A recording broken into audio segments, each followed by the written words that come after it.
Dennis, it didn't look like he was out there the whole part of practice. You always said you're going to kind of make it slow for him. Is that kind of what the thought is? Do you know if he's going to? Yeah, he had an injury yesterday, so he won't play this weekend. He's a bit down, but we're hoping it's not too long. And like we've said all along, we're going to err on the side of caution, and it could be more of a blessing in disguise to really let him get healed up over the next couple of weeks, and then we'll get him back.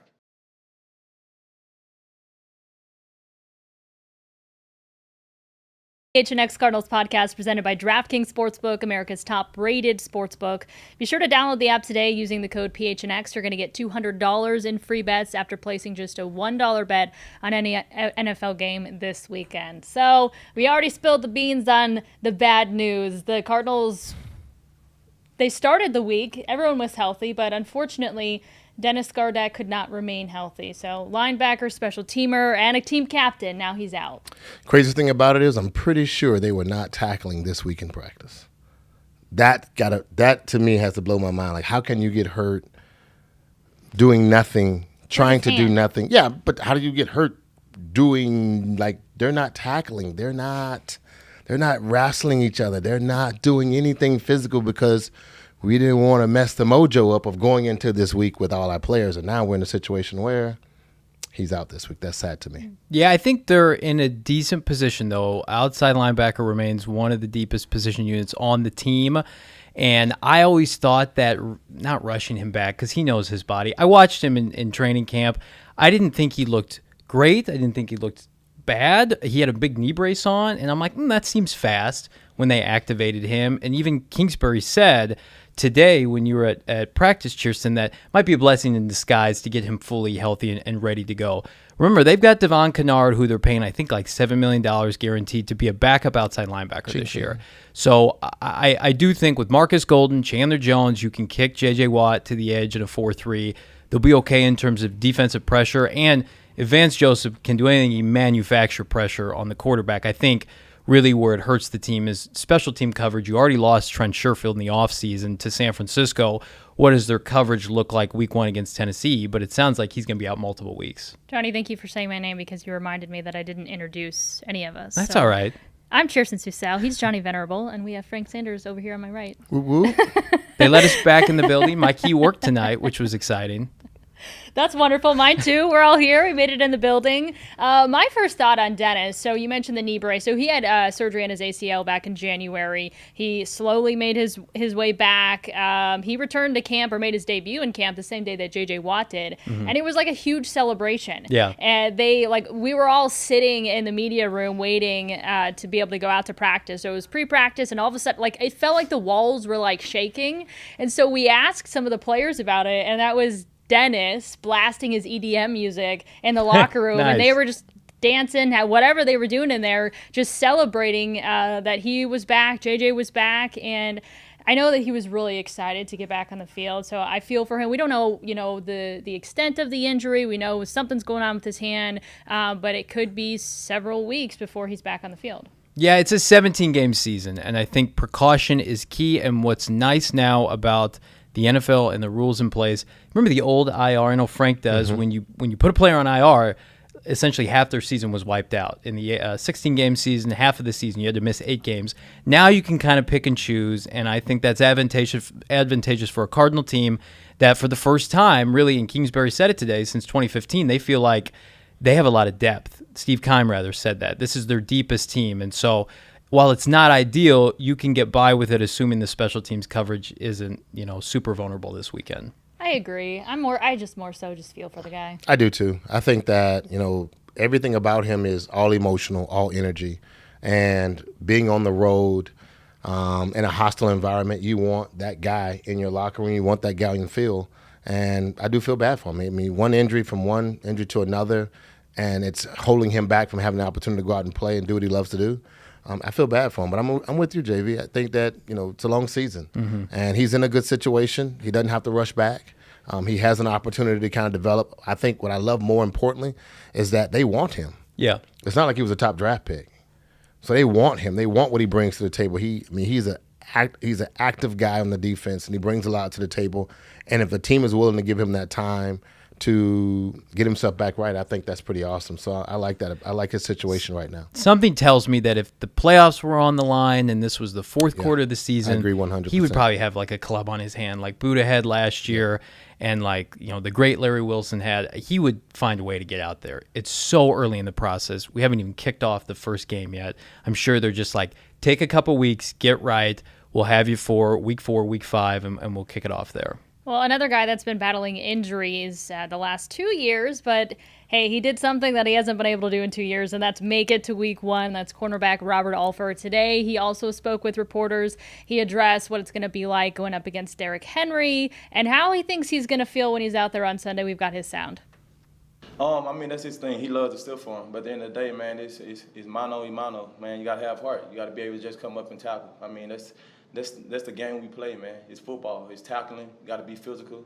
And, I mean, you just got to bring him down any way that you can at the end of the day. Be curious at all to see how you played on Sunday after being out for 2 years. Curious? Yeah. Nah, man, I'm confident. I'm a player. I'm confident in my play that I'm going to play great at the end of the day. If nobody else, I expect the best of myself. And I'm going to go out there, I'm going to execute, I'm going to show the world the reasoning and why they brought me to Arizona. Okay, so he's not curious. He's confident in what he's going to be able to do on Sunday.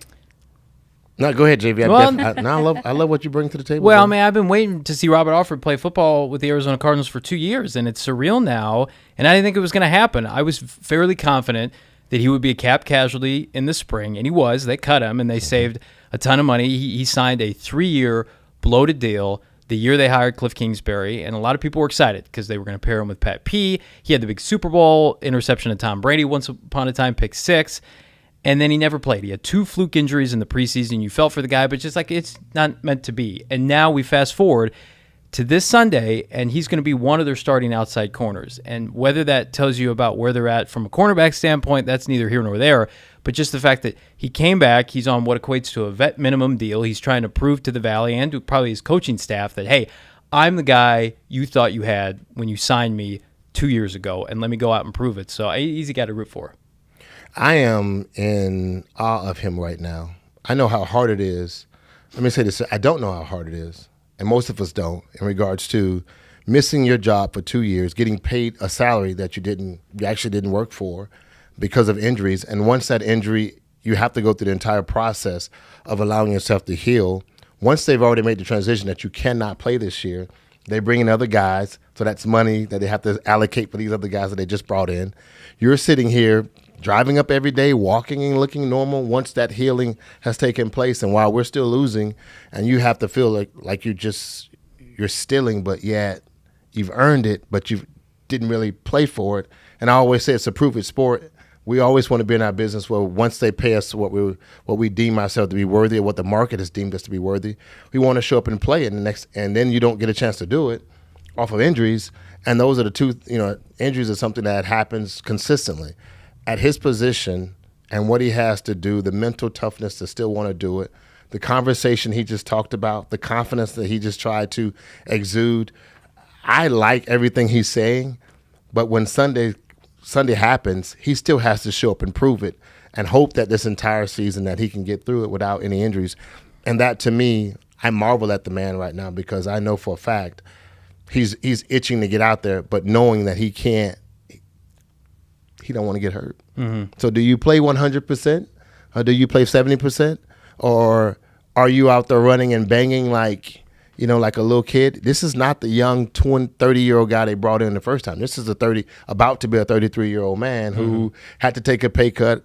Now he's down to about $1 million from 7.5 to $1 million. We're talking now it's to prove it. And I'm wondering, will this guy show up to be the guy he's supposed to be? Or will he play halfway until he realizes that he can play full speed? Well, injuries might be prevalent in the league, but Alford's situation is unique in that both of his season-ending injuries came in camp, and that makes it even more brutal. But he actually kind of reminds me a little bit of a Jordan Hicks type of guy. He's very family-oriented, has a lot of family support, leaned on his faith during the tough times. So he's a good guy to root for, and I hope that he can stay healthy. I don't want to continue to talk about this subject too much, but he did have some other interesting things to say about Malcolm Butler. So he said that he still talks to him just about every day, and that he was surprised by the announcement, but that he talks to him, that he's doing great. And so a lot of people on Twitter were like, there was like mixed emotions, but the people's initial reactions were like, well, if he's doing great, then why isn't he on the field? How dare you be happy in your personal life? I agree. It's one of those things that good that he has that rapport and still talking, because we said something the other day that that mental health process for a lot of the players right now, and the expectations and the things that they're having to they are open to now conversation wise through social media makes them kind of check their ego in a lot of places, and it makes them rely on family. It makes them become more of an inner circle, tight circle knit with the people that they know they love and trust. And for him to still have that conversation, I know for a fact Robert's probably saying, man, look at me, bro. I done been through two of the toughest things you can ever go through. I'm new to this. I was new to the team. Look at my contract situation. I got a lot of bread. They paid me that dough. I dropped that money back. They gave me everything I wanted. And then I got out there. Next thing you know, I can't play. I'm hurt. This is not going where I wanted to go. And now what? But you got to keep grinding, bro. I believe in you. So, and I think that might be one of the things that we hope. I'm still hoping that it's inspiring Malcolm that he'll say, you know what? I'm ready to ride my dog. Let's go. Well, he also reiterated this, and of course, we don't really know what's going on, but there was like sort of mixed opinions on what, was it really a personal matter, or was it, more of just, he wasn't playing up to, his standards, and, there was some downfall there. But, he reiterated that it was a personal issue and we just want the best for him. So, again, right now we're not going to get any answers, but I feel like every time we talk to somebody, we get a little more insight. Yeah, it's, what? It's up to Malcolm what he decides to do moving forward. I'm glad there's open lines of communication. I know he's well liked in the locker room, and he was having a good camp. There was a misconception, and I'm glad Vance Joseph puts it to bed, where it was like, well, he got beat out with his athleticism. That was on, Twitter.com was saying that. That wasn't coming from the players. That wasn't coming from Vance. You need multiple capable corners in this league, and Malcolm was going to play. Now, was he going to play the alpha role, a la Patrick Peterson? I don't think it matters. I mean, his money was guaranteed. He was here for a year. He had a good rapport. Vance Joseph liked him by all accounts. He got along with his teammates. Again, personal choice. The only thing is, why did you delete all your Cardinal-themed paraphernalia from your social media? I know we talked about that yesterday, but it bears repeating. So if and when he ever does come back, I'm sure he's going to have to answer to that. And I think right now, based on that, there might be a better than good chance that he returns at some point this season. But, I mean, Robert, to his credit, he's answering the questions that come with it. And I would bet that the secondary plays better this Sunday than people think. And speaking of betting, I don't know if you guys know where I'm going with this, but if you download, you're running out of time if you haven't done this already. If you download the DraftKings Sportsbook app and use the promo code PHNX. Frank, have you done it yet? I've done it, and I'm still working on my PHNX. I tell you what, but it's easy. It was an easy download for me, and I'm still figuring this betting thing out, knowing that my former history is as a player. I couldn't do it, but guess what? I'm learning it. I got the app. I downloaded my PHNX code. I'm ready to go, brother. Party's on now. So if you download the app, put in the promo code PHNX, you get a free $200 to bet instantly with any $1 bet. And again, that's this weekend only, by all accounts, 21-plus-year-old in Arizona to gamble. Gambling problems, call 1-800-NEXT-STEPS. Eligibility restrictions apply. Max wager of $50 with that, one per customer. See DraftKings.com Sportsbook for more details. And this is day 2 since we launched PHNX. If you haven't figured it out already, we make it more fun to be a sports fan in the Valley. There's no better way to do that than becoming a member at PHNX.com. It not only gets you access to all of our written content, it also gives you exclusive member-only deals on our merchandise. We've got some awesome t-shirts up on the website, PHNXlocker.com. You can also get access to our members-only Discord, which has been really fun to get to talk to some of you guys. Just get away from the hoopla of social media, just talk sports with all of us. And if you become a member of the fam today, you're going to get either a free t-shirt of your choice or your first month for just 50 cents, depending on which option you choose. So all good things. You can't go wrong with that. I love all those options. Those sound really good. Sound like you're winning all day long. That's right. Hello. Let's get that money. Dishing out deals left and right here. I know. All right. Well, DJ Humphries made us all laugh today when he got going about what he wants to see out of his fellow teammates on Sunday. So take a listen. there's enough practice in the world that when that fight or flight comes, who's going to swing and who's going to run? You know what I mean? I want a bunch of swingers. So, I mean, that sounded weird. I'm sorry. That was so strange. I want a bunch of fighters. I should have said, I want a bunch of fighters.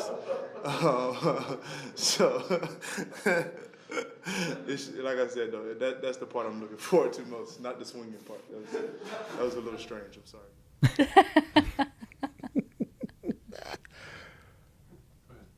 He made sure to reiterate on his way out to everybody that he is not about that. But DJ Humphrey's a favorite with reporters. He's always funny, and that was a pretty funny moment. Hey, to each their own. No judgment here. But, the core of the message, I think, hits home, and you look at the additions they brought in the offseason, correlates exactly with what he said. He wants guys that are going to fight tooth and nail in the fourth quarter with them, and they lacked that mental and physical toughness at the end of last year. They got beat on prime time by division opponents with backup quarterbacks in back-to-back games in San Francisco and the LA Rams. So what'd they do? They brought in one of the toughest individuals in the NFL in J.J. Watt. Whether or not you think he's peak J.J. Watt, we're going to find out Sunday. They get in Rodney Hudson, which I think is the most underrated move maybe across the NFL. It's a top 3 center at his position. They dish out a third-round pick. They bring him on board. Those are tone setters at the line of scrimmage. So often this team is viewed, under Cliff, fair or not, as a finesse team. And I think bringing in those two individuals speaks to what DJ said, the fact that both of them are captains this year could go a long way in their success. Yeah, I think Rodney Hudson, it's hard to say because of J.J. Watt, but Rodney Hudson, I think, was my favorite addition this year. I agree with you. I think everything that we need is in the leadership position is definitely starting anchoring at the offensive line, and everything we got right now for the most part is perfect. So everything what we're doing, what the Cardinals have done this offseason is bringing and gelling together a team. What we saw, what DJ said was absolutely funny. I mean, you can't beat that up. And I like the humor he has in that window, how he finds that little small piece of being able to switch and say, ho, calm down now.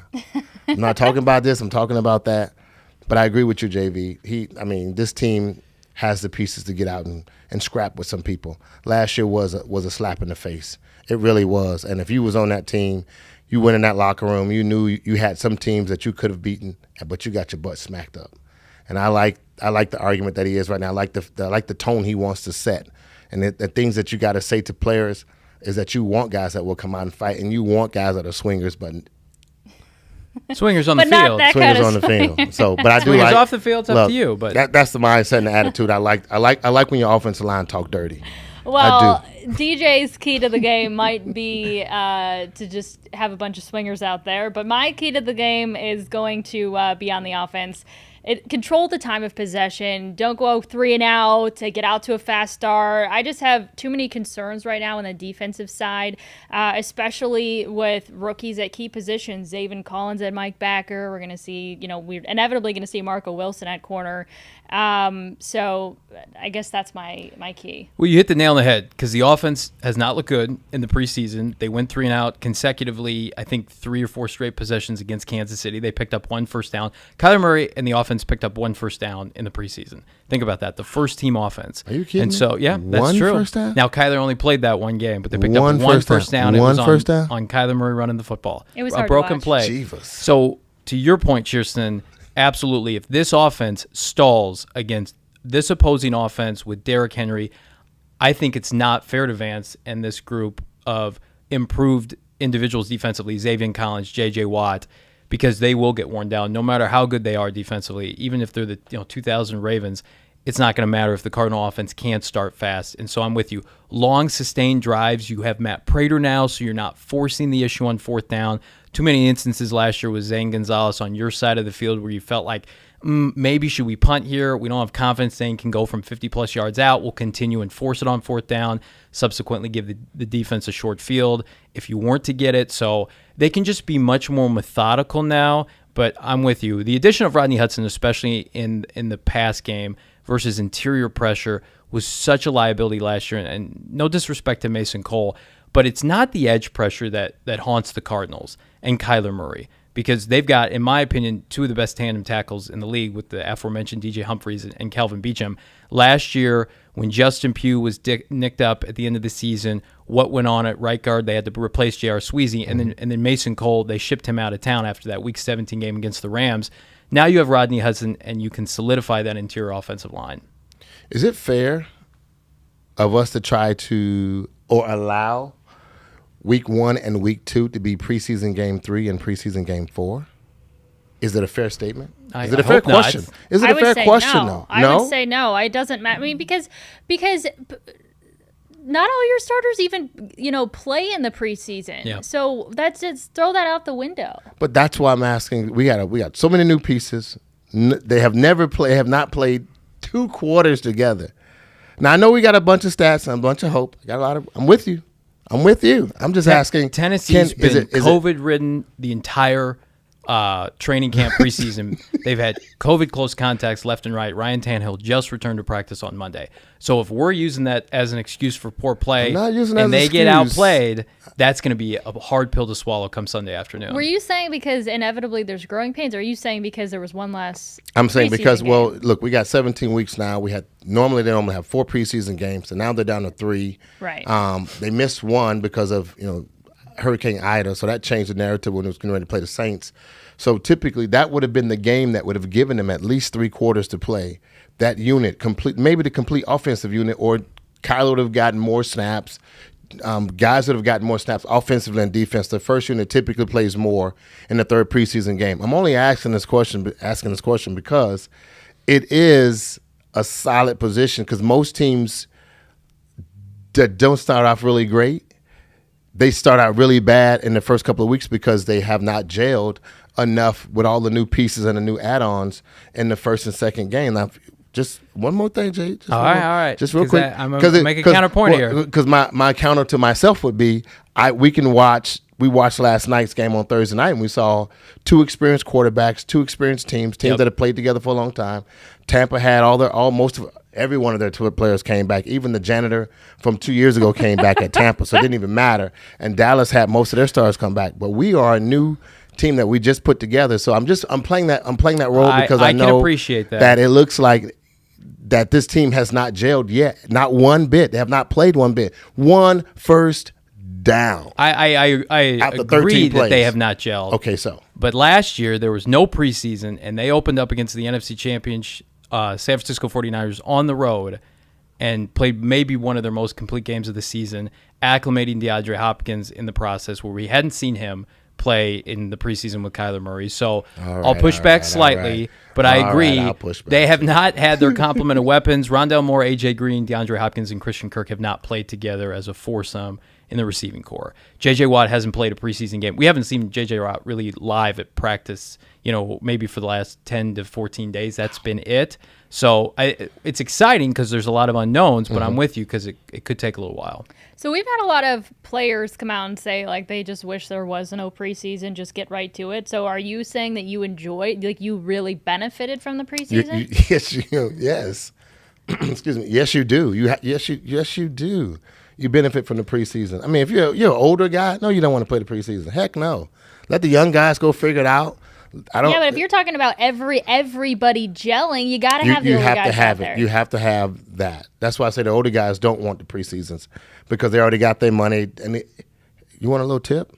In the preseason, if they're paying players $2,000, they're paying every player $2,000 for 4 games.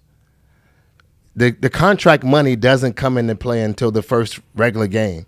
So you don't see that $17 million check I'm supposed to get divided over 17 weeks, which is $1 million every week. Take FICA and your mama and your daddy and taxes out of that, and you look at about $775,000 check. You don't see that. But when I'm playing in preseason, they're paying me the exact same price they're paying the guy that they draft. They did the undrafted free agent, the undrafted rookie. What's up, Chris? What's up, Chierstin? I don't know, between the janitor and but that's what I'm saying. That's what it's analogies left and right tonight, man. That's the point. So you do not want to do the job that they're paying somebody. You're paying me the exact same that they're paying the guy that's trying to earn it. So you're telling me I still have to earn it, although I'm coming off a Pro Bowl season, although I led the league in this, although I am good looking, I'm marketable, I'm doing this, I'm doing that, and yet you're paying me $2,000 the same thing? No, I don't want to play for that bull crap. I want to wait till the real money shows up. So So if I'm Robert, I don't get hurt. Yeah. You're just giving me that bread. You're giving me my money. So I'm coming out trying to prove I might have got hurt on some rookie running the wrong route. And so to me, just keeping it real, y'all, just 100. You don't want to play in the preseason, but you need the preseason to get cohesiveness. I need to know you can handle somebody whooping your butt on the other side and know you're going to be able to sustain that maybe the second quarter. You won't be the first quarter guy that's on the sideline before we start playing, throwing up. Because you know you got to deal with that beast on the other side. That's a 4-time Pro Bowler. How many sound bites are we going to be able to cut from this show from Frank alone? I'm just saying. Those are the things that's on I the agree table. with you. I'm an advocate for the preseason. The aforementioned Dennis Garneck is somebody who would benefit from a preseason. Absolutely. All the rookies. Frank's big time. He's a second-round pick. So, but like the 5th, 6th, 7th round, 100%. 5th, 6th, 7th round picks, they're trying to make this team, the Trent Sherfields of the world, those guys, once upon a time, do benefit. But I'm with you. I would not play Kyler Murray ever again in the preseason. I would never play DeAndre Hopkins ever again in the preseason. So they have enough practice time. This isn't college where they limit your reps as a team. You can practice when and however you want, especially in training camp. They've had plenty of time. They should be fine. I never thought about like the money aspect of it. I always thought about No it from one like a does saving until your it body matters. aspect, but No one does really just until it matters. And that's the part where it's a hidden conversation. Look, I'm going to get some more nasty conversation. The owner still charge the same price for the tickets That's preseason. true. The popcorn is still $7. The Coke is still $17, and a beer is almost a 20 ounce. God bless fans that pay God for bless the preseason. fans that go out and support, the NFL. And I love that. But at the end of the day, the players know that it's on the table, and that has not changed thus far. And no one wants to work for the labor that you already realize that potentially could cause you to get hurt. And if you feel like you're going to get hurt, then that's something in a position where you want to take that back. But I'm saying this just from the purest standpoint. You need basic training. You need that training because when the live rounds are out there and the guys are really trying to take your head off, they're not your buddies. This is not social media. It's not a tweet moment where we're going to go hang out after. No, I'm trying to win a game. And at the end of the day, that's what's at stake. And so I am a champion for the preseason because I know the guys that are getting the money are the guys that's going to play. Mm-hmm. The guys that we're supporting and loving and cheering on are the guys that play. And they're the ones who are supposed to be the first-round draft picks, second-round draft picks, the underdogs, the ones that overcome a lot, and then they're the ones who we're fans of. And if they don't have that gelling moment and they don't know what it feels like to be in that locker room under pressure situations, then when we get out on the field, we're going to get our butts kicked, or you're going to get your butt kicked, and I'm going to be doing my job, and then you can't do your job, so your job's affecting my job, and I need that moment. So I just read the room of the Valley. I hear what you're saying. Nobody wants excuses about gelling if they lose this game and they look out of sync in year 3 with the same head coach. Kyler Murray has quote-unquote mastered this offense, and you've got all the weaponry. Say what you want about Steve Keim. He's put together a roster that's objectively top 10 to 12 in the NFL. Cardinal fans do not want to hear about that. They want to hear about this is the pop-year maturation process. You should be talking about playoffs, NFC title game, competing for the division, not, we're still working through some things. And I think that's part of the frustration. Cliff dropped that after the Kansas City Monday night primetime preseason game. Yeah, we're still working through some things.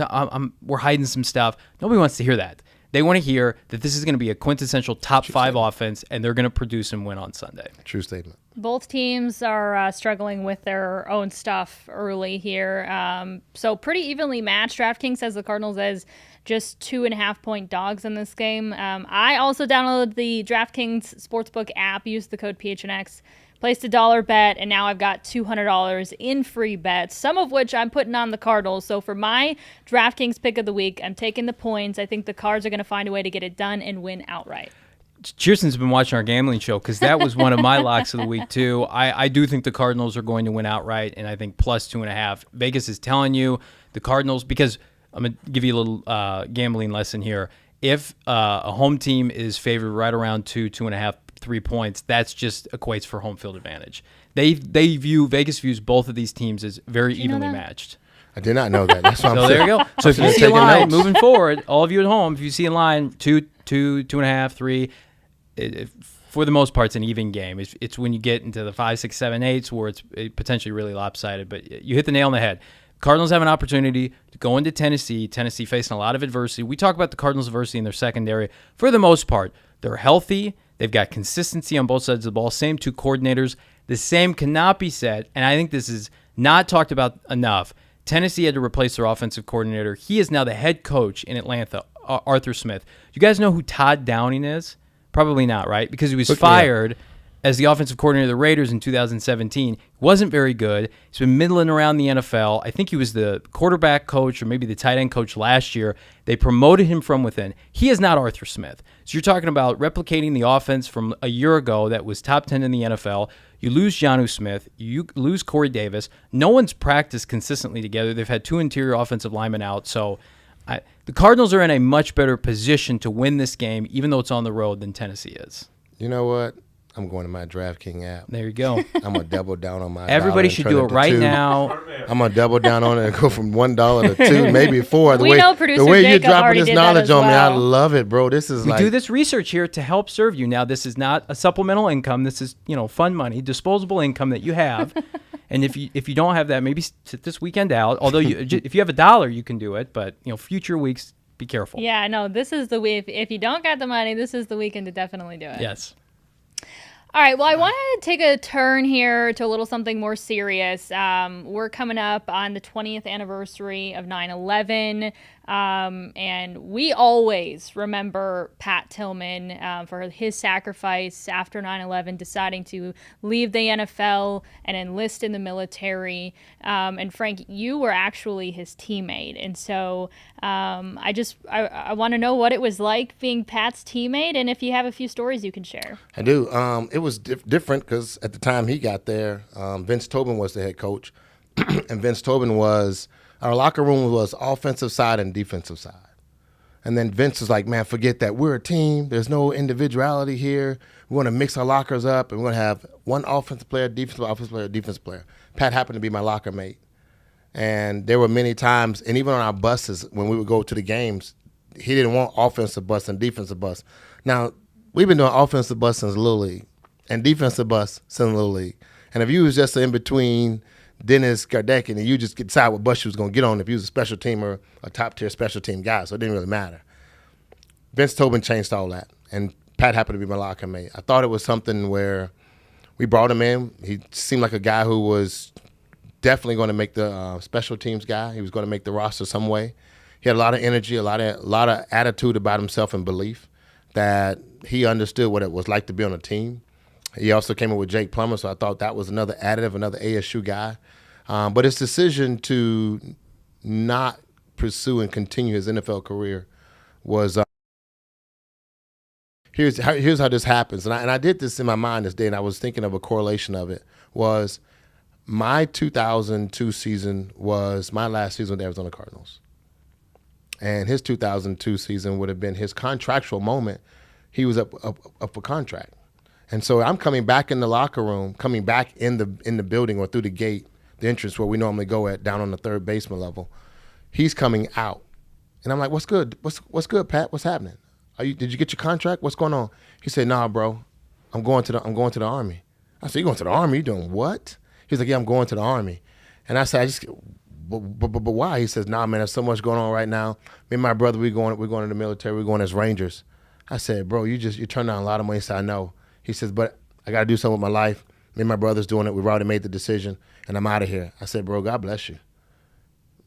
And to me, I thought that was a choice of a decision, one coming into the NFL, one going out of the NFL, one making a choice to do one thing, one making a choice for another reason. And to me, I thought that was amazing. Pat's a great teammate. Nothing bad to say about him. Everything he's done thus far. When he went into the military, just some little nuggets that we probably don't know. Pat went in as a Ranger, one of the toughest things you can ever decide to be, like a Navy SEAL at the highest level. To be what they call a Bravo 11 Bravo is he's the guy point man. Like everything that he had to do, he was going in first. He was going in to set a precedence, either reconnaissance or changing the territory for our other military men to come in, men and women to come in behind them. But unfortunately, something happened on a day that was, tough for all of us to accept in 2004. And the story, you can do your own research and figure out what you want to believe and take from that. But the man, Pat Tillman, left behind a legacy. His wife, Maria, now is running the Pat Tillman Foundation. They're giving out awards, scholarships for military men and women who are going for their graduate degree and trying to finishing their undergraduate degree. And it's pretty special. It's not something to take lightly. Normally we think our lives are, the impact we're making is at a small level, but then you don't realize how many lives you're touching in regards to the people that you don't know, and for what you're doing and how you're doing it. Pat's gone right now, but in the idea of how many lives that he's touching through the Pat Tillman Run, the Pat Tillman Scholarship Foundation, the men and women that have gone into the military because of his story, and how they want to serve their country, I think it's pretty special. And for all of that, I'm pretty sure a lot of people love Pat and honor him because of that.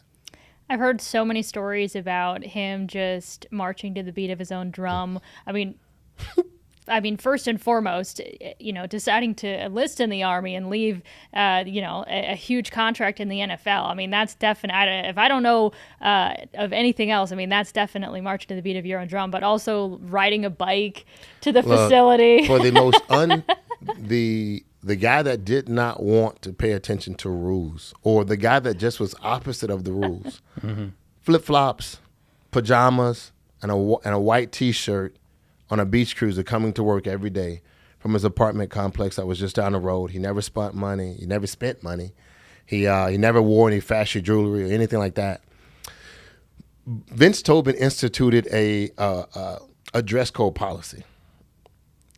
He only had jeans and a T-shirt.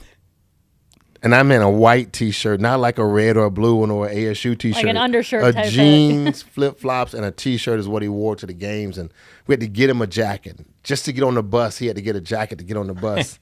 And then he got on the bus, he took the jacket off. He had to have a jacket to get on the plane, and then he took the jacket off when he got on the plane. So a guy that did not follow the rules at one moment in time, everything about life meant something to him, that he became a rule follower. And he became a guy that wanted to leave an impact. And I thought that was it's pretty crazy, because it's like he should be surfing right now. He and his wife should have a baby or 3 or 4 kids, and he should be surfing somewhere, living outside of the beach somewhere. A poli-sci major. He read tons of books on military war, military generals. He got into arguments with guys on buses, on the bus and planes for the books he was reading. He had a Mussolini book, he had a Hitler book, he had books on the Vietnam War, the Korean War, that he would come on the bus and start reading. If a guy asked him what are you reading? What are you reading? He'd tell him a story, tell him about it. And he'll say, this guy you might not like, but this guy right here had to be a genius to figure out how to get that many people to do as much crazy stuff as he was able to get them to do in a leadership position. And he stayed focused in those particular areas on how to rule and how to lead people and how to get that military mindset about itself. And the military government, our government, thinks totally different than we think. And I know that for a fact. I mean, it's across the board. They don't do what we do. They don't think the way we think. They don't train their soldiers to do what civilians do. That's why they call us civilians and they're not. And Pat was one of those guys, I think, that he found a mission and he wanted to go and he wanted to attack it, him and his brother. And I think that's pretty awesome. It sounds like he, whether he was like reading these books or, showing up, in pajamas, that he almost seemed like he would have just been like the odd man out. But at the same time, everybody kind of rallied around him. Yeah, 9/11 made everyone think about something different. Mm-hmm. It did. I mean, it changed all of us at that time. It changed a lot of us. It changed the way we thought, the way we were. We were viewed in America as this untouchable on our own soil place, and then it was touched, and it didn't just touch us, it touched, the heart of us in our cities in New York, and then not just New York, in Washington and all these other places. So it touched a lot of us, and I think that was the part where you had to come to a place of, what am I going to do? And I think Pat did. Most football players, think about this, like we literally we're playing games during holidays, and athletes are playing during holidays and moments where that the family is surrounded and gathered. And our men and our women across the country, around the world, is not with their families, but they have television and they're watching the sports and they're trying to stay connected to this thing called football or this thing called basketball or hockey or something like that. And when we get a chance to meet, I personally have had a lot of wonderful opportunities meeting our men and women that serve here and abroad. And there are so many things that they tell us about how we kept them going and during their tough times while they're out in the desert or while they're out in some jungle and all they have is a radio or all they have is a little TV. And that to me is, there's no comparison. Pat said it best, man. We're actors and they are on a real stage. And everything about their moments in life is life and death. And I think that is something that he began to take serious. And, you know, that to me is it's a decision Frank Sanders was not willing to make at the time, considering all the other stuff I had going on and measuring out, you know, am I going to be a football player or do I want to join the military? And I chose football. Yeah. And he chose the military. And I think that's something pretty awesome. Pat Tillman, a guy that his memory will forever and ever live on. And it's hard to believe it's already been 20 years since the 9/11 attacks. We certainly want to, you know, honor and every family that was impacted by the events that took place back in 2001. Do we want to end this on a little bit of a higher note? Do you want to share one last thing? Any other tidbit of Tillman? Any funny moment maybe where we can end this on a little bit of a lighter note? So without a doubt, I mean, the dude. So we're in practice, and there's a guy named Matt Cody. Matt Cody was a receiver. He came from St. Louis. He's probably about 5'5". So I got him in height then. You got him. Nice. Jay, Nice. You got him, Jay. And size, too. Oh, you got him good in deal. height and Good size. deal. He was a kick, but it's quickness now. I hope he's not watching, man. And if he is, it doesn't matter. right. I'm telling the fact. These are true stories. You can do the math on it. You can go back and research it. He's playing offense. He's running plays. He's the scout team for another team. And then our scout team offense is giving our defense a look of the team we're playing that week. It just so happens that, you know, he runs a route. Somebody catches the ball. He sees Pat, and he runs, and he tries to block him. And Pat takes the hit, and he looks back and like, what the heck? He's shorter than Pat. And then they look at each other, and they walk away. Next thing, they come back. Next play, they do the same thing again. And then Pat sees him and tees him up. And now we have a fight going on. And Mac is smaller, but he has him. And this is Pat's training. Like one thing, he trained for a marathon. We thought he was crazy. Like he was training in a marathon somewhere. Then he comes back and he's taking Taibo and karate classes. And so you don't see it come to work. Like, you know, you run a marathon, so this guy got good lungs. But when you see a guy that takes karate, he's out there giving him the Taibo. He has his jersey. He has his helmet. He's got his jersey over his helmet. He has his knee going back to his face. And The Billy Blank. What was that? The Billy Blank, yeah, yes, Billy bro. Blank. Taibo, he's jabbing him, man. And next thing you know, they break it up. And the guy walks off, the helmet comes off and everything, and everybody's looking at Pat like, man, what the hell just happened? Like, it was one of those fights no one ran to stop it. Yeah. And all you saw was a little shoving. He's like, here he goes. Got him out. Yeah. He's got the knee up in his helmet. And at the end of the day, you know, the ending of that was Pat was great. They was gracious to each other then because they stood their ground. And sometimes in the NFL, like I say, somebody's trying to kick your butt. Yeah. And the better man might win, but if the better man knows that you stood your ground, that to him is more respectful. And the guys did respect both situations. Although I wish I would have had that on camera because it was definitely a Billy Blank's promo at his best. Before the days of iPhones and absolutely. tablets and everything. Oh my God, man! This was in practice. It was a weird day because we was like on practice field number 3, which was like really odd in itself. We were probably another 400 yards from the facility, which didn't make any sense, but we were there. Vince Topin, yes, trying to make sure no one's watching us do what we're doing. But it was a great moment, and Pat himself, man, is by far one of the best teammates we had in the locker room. He proved to us that, you know, everything that he looked like he was an underdog, he overachieved. So if you're listening to this podcast, look, he's a great guy to study, a great man to pay attention to. And one moment in your life, you might have that moment where you have to answer the call to something that might be bigger than just sports. Well said, Frank. Love that you are part of this show. I think Johnny can attest to that as Absolutely. well. Great insight. Love this entire conversation. I'm glad we were able to have it. If you guys are watching us on YouTube right now, we want to remind you that you can make sure that you never miss out on any of our shows by subscribing to the PHNX Cardinals podcast on Apple Podcasts, Spotify, wherever you get your podcasts.